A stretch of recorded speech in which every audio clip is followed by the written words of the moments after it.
এদিকে ঈদের দিনে চট্টগ্রাম ও সিলেট বিভাগের কিছু স্থানে বৃষ্টি হতে পারে, তবে দেশের অন্যান্য বিভাগে আবহাওয়া থাকবে শুষ্ক, অনুভূত হতে পারে গরম, এমনটাই জানিয়েছে আবহাওয়া অধিদপ্তর। এরপর I am Ox. পরের 5 দিনে বৃষ্টির প্রবণতা বৃদ্ধি পেতে পারে। আগামীকালকের পূর্বাভাসের জন্য যদি বলি, 7 তারিখ ঈদুল আজহার দিনে দেশের বেশিরভাগ জায়গায় মূলত আবহাওয়া অনেকটাই ভালো থাকবে।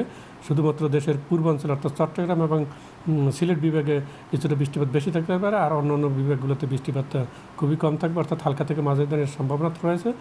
এটা মূলত দিনের কোনো একটা সময় হয়তো 1 পশলা বা 2 পশলা বৃষ্টি হতে পারে, এর বেশি আর না।